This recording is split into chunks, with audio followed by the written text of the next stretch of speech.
Hello everyone, আজকের topic হচ্ছে travelogue writing. সবচেয়ে প্রথমে আমাদেরকে জানতে হবে ট্রাভেলগ রাইটিং কী। ট্রাভেলগ রাইটিং হচ্ছে টু টক অন ট্রাভেল, মানে ভ্রমণ নিয়ে কথা বলা। মানে একজন ব্যক্তি ভ্রমণ করতে গেল, ঘুরতে গেল, তার যে অভিজ্ঞতা সেই সমস্ত কিছুটাই নিয়ে ট্রাভেলগ রাইটিং।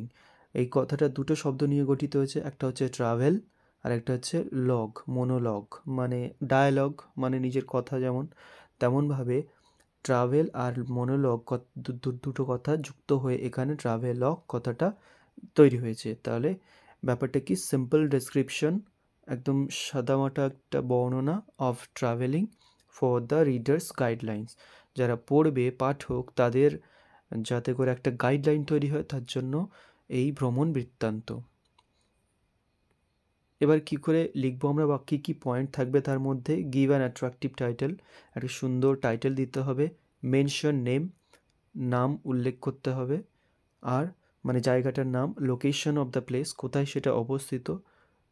ধরো তুমি ঘুরতে গিয়েছো সুন্দরবন, সুন্দরবন জায়গাটার নাম বললে যে এই জায়গায় এবং কোথায় অবস্থিত মানে লোকেশন সেটা। তারপর মোড অফ ট্রান্সপোর্ট, কিসে করে গেলে সুবিধা হবে, কত টাইম লাগছে এবং সেখানে যাওয়ার খরচটা কেমন হতে পারে, কোন কোন মোডে গেলে, এবং প্লেসেস টু স্টে দেয়ার, কি কোথায় জায়গা সেখানে থাকার, যারা দূর থেকে যাবে বা আসবে, এবং রিমার্কেবল প্লেসেস অর অ্যাট্রাকশন, সেখানে কি কি দেখার আছে, না হলে মানুষ যাবে কেন সেখানে, অ্যাট্রাকশনটা কী, লিটল হিস্ট্রি বিহাইন্ড, সেই জায়গাটার পেছনে যদি কোনো ইতিহাস উল্লেখযোগ্য থাকে তাহলে সেটা উল্লেখ করো। ওয়েদার, সেখানকার আবহাওয়া কেমন, তাহলে কী কী জিনিস সঙ্গে নিতে হবে সেটা বুঝতে পারবে আবহাওয়ার জন্য। বেস্ট টাইম টু গো দিয়ে, সবচেয়ে ভালো সময় কোনটা, সেখানে গেলে কমফোর্টেবল ভালো ফিল হবে কোনটা, সেটা যদি বলা সম্ভব হয় তাহলে বললে অবশ্যই ভালো হবে। থিংস টু টেক উইথ, কী কী জিনিস সঙ্গে নিতে হবে, ইকুইপমেন্টস বা তারপরে আছে এখানে সাম প্রিকশনস, মানে সতর্কতা কী নিতে হবে, কী করতে হবে যার কারণে কোনো ভুল ত্রুটি বা ঠকতে না হয় মানুষকে, এবং ফুড এবং ইউনিকনেস, সেই জায়গাটা বা সেখানকার বিশেষত্ব কী এবং খাবার দাবার কী ধরনের অ্যাভেলেবেল। তো এই সমস্ত কিছু ওর মধ্যে রাখতে হবে। এবার এখানে একটা স্পেসিমেন ট্রাভেলগ রাইটিং দেওয়া হয়েছে এবং এটা আমি এর আগের একটা ভিডিও বানিয়েছিলাম এই টপিকের উপরে, সেখান থেকে অনেকে কমেন্টে বিভিন্ন টপিকের উপরে ট্রাভেলগ রাইটিং চেয়েছো। তার মধ্যে একজন চেয়েছিল এটা হচ্ছে ভিক্টোরিয়া মেমোরিয়াল এর উপরে ট্রাভেলগ রাইটিং। তো সেটা আজকে travelogue writing on visiting in Victoria Memorial, এটা কিন্তু টাইটেল নয়, ট্রাভেলগ রাইটিংয়ে একটা সুন্দর টাইটেল দিতে হবে, সেটা হচ্ছে এই history remains alive in Victoria. এবার ভিক্টোরিয়া মেমোরিয়াল হল বললেও হবে, না হলেও হবে। তো এইটুকু আমার অ্যাট্রাকটিভ টাইটেল দিলাম।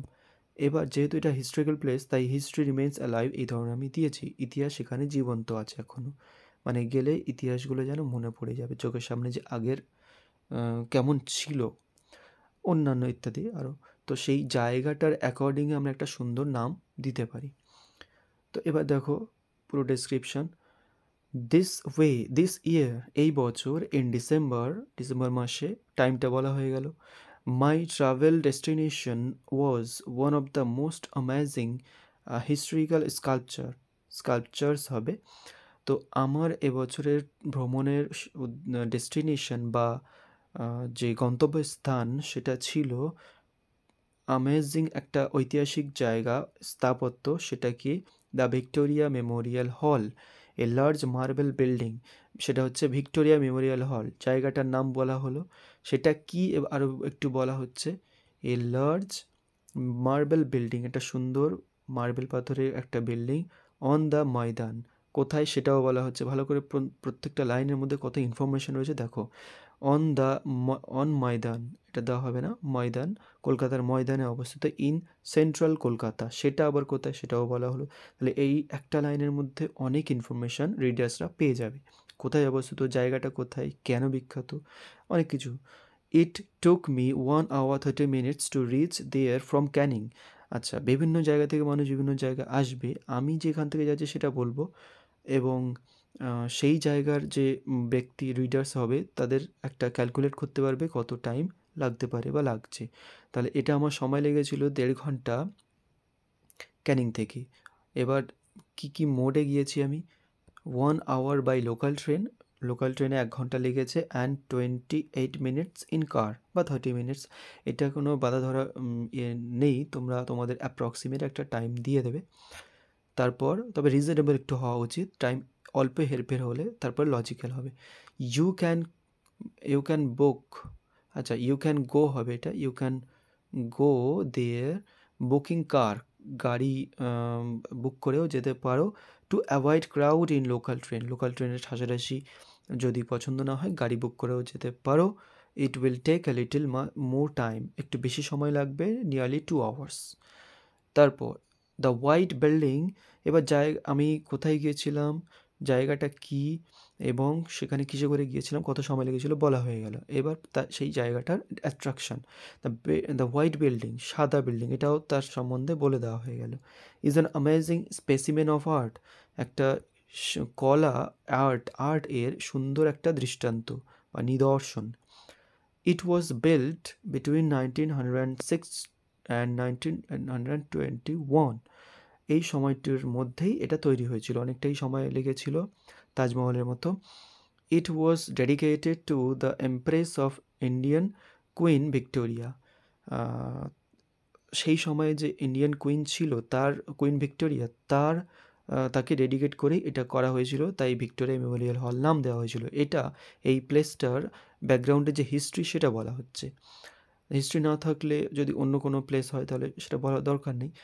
The museum has the mixture of Mughal, Venetian and Egyptian architecture, এই এত রকমের যে আর্ট, মুঘল, ভেনেশিয়ান আর্কিটেকচার, এই যে মুঘল আমলে যে এই যে গম্বুজ, তাজমহল বা অন্যান্য জিনিস, এই যে গম্বুজ সিস্টেম, এই যে একটা স্ট্রাকচার খুব সুন্দর, এটার আদলে এটা তৈরি হয়েছিল, এটা বলা হচ্ছে।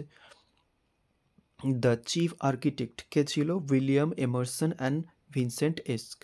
তো এরা ছিল চিফ আর্কিটেকচার। এত ইনফরমেশন জানা না থাকলেও তুমি তোমার মতো যতটুকু জানা সম্ভব, জেনারেল যেটা সেটা দিয়ে দেবে। এই এই আর্কিটেকচারের নাম না দিলেও কোনো প্রবলেম হতো না, কিন্তু দিলে better. It was built with Makrana marble, এটা মাকরানা নামে একটা বিশেষ পাথর দিয়ে তৈরি। It was a beautiful dome, it has a beautiful dome, একটা সুন্দর ডোম বা গম্বুজ রয়েছে উঁচু যে অংশটা। On which is the angel of victory, যার উপরে জয়ের অ্যাঞ্জেল রয়েছে, একটা মূর্তি, তোমরা যারা দেখেছো কানেক্ট হতে পারবে। There are so much to enjoy in the galleries, তার মধ্যে যে গ্যালারিগুলো ছিল, অনেক গ্যালারি রয়েছে, সেগুলো এনজয় করার মধ্যে, যেমন নেমলি মানে যেমন দ্য আর্মস গ্যালারি, মানে অস্ত্র শস্ত্রের gallery, royal gallery, picture gallery, Kolkata gallery et al, মানে কলকাতা গ্যালারি এখানে দেওয়া নেই, তো অনেক গ্যালারি, বিভিন্ন গ্যালারি আলাদা আলাদা নাম রয়েছে, সেখানে সেই জাতীয় জিনিস রাখা আছে। এট অ্যাল মানে হচ্ছে আরও অন্যান্য ইত্যাদি। The collection of the armour of the ancient are surely make your time short to wonder, এখানে একটা ফুল স্টপ হবে। তো বলছে কি, এই যে কালেকশান ওখানে রয়েছে সেটা নিশ্চয়ই তোমার ওই দিনটা বা ভ্রমণটা ছোট করে দেবে, মানে সেগুলো এনজয় করতে করতে তোমার দিনটা ছোট বলে মনে হবে। তারপর এবং তোমাকে খুব বিস্ময়কর করে তুলবে। The picture gallery was filled with বা is filled with masterpiece of famous painters, বিখ্যাত পেইন্টার্সদের ছবি দিয়ে সেগুলো ভরা। ইন ফ্রন্ট অফ দ্য হলটার সামনে a beautiful garden has been built, একটা সুন্দর বাগান তৈরি করা হয়েছে। আ লট অফ ভিজিটার্স, প্রচুর দর্শনার্থী, ফ্যামিলিস, ইয়াং ওয়ান্স, ছোটোরা, এবং কাপলসরাও were sitting on the green grass enjoying the delicious winter sun, তারা ওই সবুজ ঘাসের উপরে বসে এবং সুন্দর শীতের মিষ্টি সুস্বাদু যে শীতের রোদ ডেলিশিয়াস, সেটাকে এনজয় করছিল। মানে এই যে ডেসক্রিপশান, আমরা যে ওয়ার্ড চুজ করবো সেটাও একটা অ্যাট্রাকটিভ হতে হবে, সেটার মধ্যে অনেক ফিলিংস থাকবে।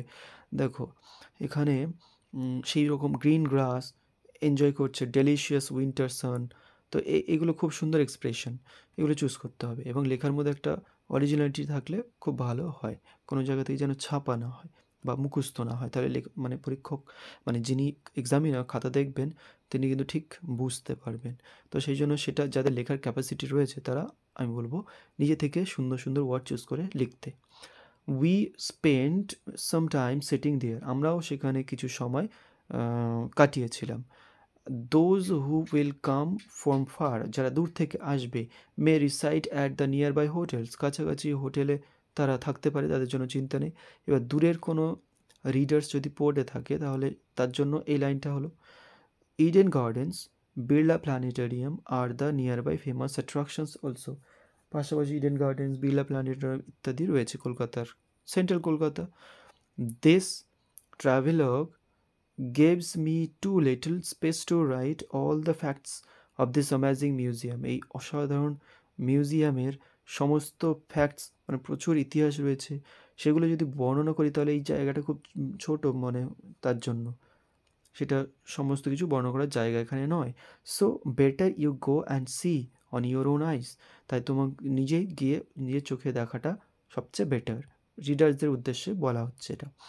দেয়ার আর সাম ডিসিপ্লিনারি অ্যাকশনস, এবার প্রিকশন, মানে তোমরা এনজয় করবে সমস্ত কিছু ঠিক আছে, কিন্তু সতর্কতা একটা থাকে সব জায়গায়, সেটা কি, ডিসিপ্লিন থাকতে হবে।